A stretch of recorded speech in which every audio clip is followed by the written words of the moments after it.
સ્કંદ 1 ભાગવત રહસ્ય 32 કૃષ્ણ કનૈયા લાલ કી જે પરમાત્મા શ્રી કૃષ્ણને પોતાના સર્વ વિનાશમાં પણ આનંદ છે. મહાભારતનું યુદ્ધ પૂર્ણ થયું છે. શ્રી કૃષ્ણ ગાંધારીને મળવા આવે છે. ગાંધારીએ શ્રાપ આપ્યો છે, મારા વંશમાં તે એકેયને રહેવા દીધા નહીં. જા, તારા વંશમાં પણ કોઈ રહેશે નહીં. પણ તેથી શ્રી કૃષ્ણ ખુશ થાય છે. તેઓ કહે છે કે માં, હું વિચાર કરતો હતો કે આ બધાનો વિનાશ કેવી રીતે કરવો. સારું થયું તમે શ્રાપ આપ્યો. સર્પ ઉપર શયન કરવાનો વખત આવે તો પણ પરમાત્માને શાંતિ છે. શાંતાકારમ ભુજગશયનમ.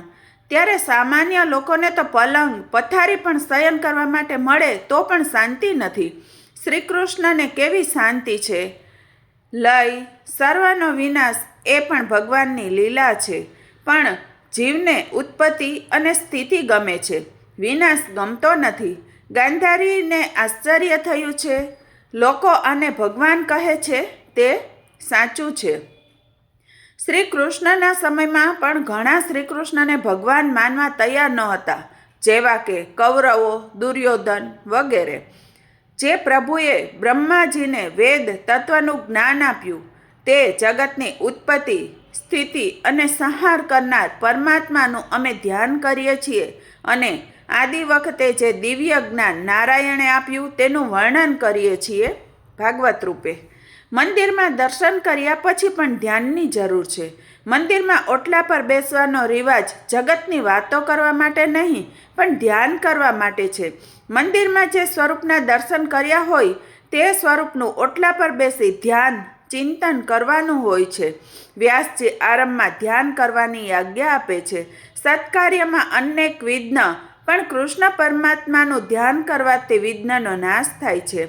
વ્યાસજી ધ્યાન કરે છે શ્રી કૃષ્ણનું, પણ બોલ્યા નથી કે શ્રી કૃષ્ણ પરમ ધીમહિ. વ્યાસજીએ મંગલાચરણમાં લખ્યું છે, સત્યમ પરમ ધીમહિ. સત્ય સ્વરૂપ પરમાત્માનું અમે ધ્યાન કરીએ છીએ.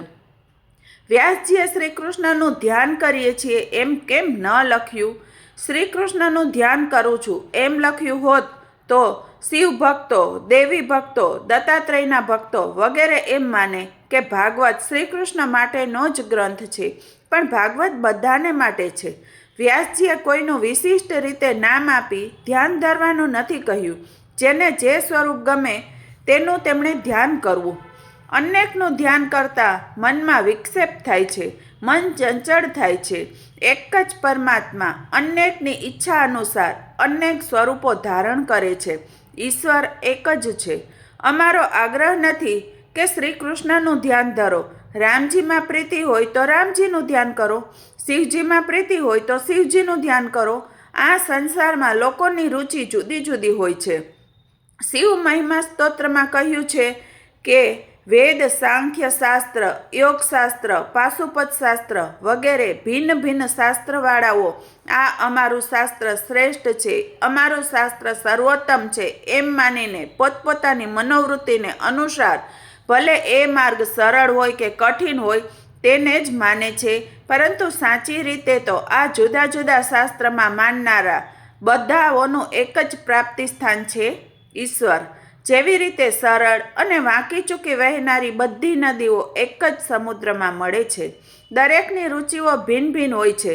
તેથી પરમાત્મા શિવ, ગણેશ, રામચંદ્ર વગેરેના સ્વરૂપો ધારણ કરે છે. સત્ય અવિનાશી છે, અબાધિત છે. સત્યનો કોઈ દિવસ વિનાશ થતો નથી. સત્યના સ્વરૂપમાં કોઈ પરિવર્તન થતું નથી. સુખ, દુઃખ, લાભ, હાનિમાં પરમેશ્વરનું સ્વરૂપ બદલાતું નથી. સત્ય એક જ છે. ગીતાજીમાં ભગવાન બોલ્યા છે કે દુઃખની પ્રાપ્તિમાં જેનું મન ઉદ્વેગ રહિત, ચિંતા વગરનું રહે છે અને સુખમાં જેને સ્પૃહા, ઈચ્છા નથી, તે સ્થિત પ્રજ્ઞ. શ્રી કૃષ્ણ જેવું બોલ્યા છે તેવું આચરી બતાવ્યું છે. શ્રી કૃષ્ણની 16,000 રાણીઓ સેવા કરે, સોનાની દ્વારિકામાં રહે ત્યારે પણ આનંદ છે અને સર્વનો વિનાશ થાય છે ત્યારે પણ એ જ આનંદ છે. યાદવોનો વિનાશ થાય છે, સોનાની દ્વારિકા ડૂબે છે, પણ પ્રભુની શાંતિનો ભંગ થતો નથી. ઉત્પત્તિ, સ્થિતિ અને વિનાશ એ ત્રણેય અવસ્થામાં પ્રભુનું સ્વરૂપ એક જ રહે છે. શ્રી કૃષ્ણ ઉદ્ધવને કહે છે, આ બધું ખોટું છે, હું જ એક સાચો સત્ય છું. જે દેખાય છે તે ક્ષણે ક્ષણે બદલાય છે. જે દેખાય છે તે સાચું નથી. જે કાયમ રહે છે તે સાચું છે. આ જગત અસત્ય છે. આ જગત જેના આધારે છે તે પરમાત્મા સત્ય છે. સત્ય વસ્તુમાં પરિવર્તન થતું નથી. ભૂત, ભવિષ્ય અને વર્તમાનમાં જે એક જ સ્વરૂપે રહે છે તે સત્ય. તેથી જ વ્યાસજીએ કોઈ દેવનું નહીં પરંતુ સત્યનું ધ્યાન કરીએ છીએ એમ કહ્યું છે. માટે સત્ય સાથે સ્નેહ કરો. સુખી થવું હોય તો સત્ય સ્વરૂપ પરમાત્મા સાથે સ્નેહ કરો. જગત અસત્ય છે. જગતના પદાર્થો દુઃખરૂપ છે, ક્ષણે ક્ષણે બદલાય છે. માટે વ્યવહાર દ્રષ્ટિથી જગત સત્ય જેવું ભાસે છે, પણ પરમાર્થ દ્રષ્ટિથી, તત્વ દ્રષ્ટિથી વિચાર કરતા જગત સત્ય નથી. તેથી જ્ઞાની પુરુષો જગતનું ચિંતન કરતા નથી. જગત અનિત્ય, ક્ષણે ક્ષણે બદલાય છે તેમ વારંવાર ચિંતન કરે છે. જેને પરમાત્માનું અપરોક્ષ જ્ઞાન થાય છે તેને જગતનું ભાન રહેતું જ નથી. સ્વપ્નકાળમાં સ્વપ્ન પણ સાચું લાગે છે. સ્વપ્નમાંથી જાગ્યા પછી સ્વપ્ન જેમ મિથ્યા લાગે છે તેમ ભગવાનના સાક્ષાત્કારથી જગત મિથ્યા લાગે છે. મનુષ્ય સદા એક સ્વરૂપમાં રહેતો નથી, પણ ઈશ્વર એક સ્વરૂપમાં રહે છે. એમને કામ, ક્રોધ, લોભ, મોહ વગેરેની અસર થતી નથી. એ પોતે આનંદરૂપ છે. ઈશ્વર વિના જે ભાસે છે તે માયા છે. માયા અસત્ય છે, ભાસ માત્ર છે. પરમાત્મા સત્ય સ્વરૂપ, આનંદ સ્વરૂપ છે. રૂપિયો ખોટો હોય તો તેના પર મોહ થતો નથી. તેમ આ ખોટા અસત્ય જગતનો મોહ શા માટે? ખોટો રૂપિયો ખિસ્સામાંથી પડી જાય તો હસવાનું કે રડવાનું?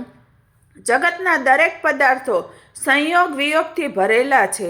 સ્ત્રી પુરુષના મિલનમાં સુખ હશે, પણ વિયોગમાં 1000 ગણું દુઃખ છે. બે દિવાલો કંઈ સાથે નથી પડતી.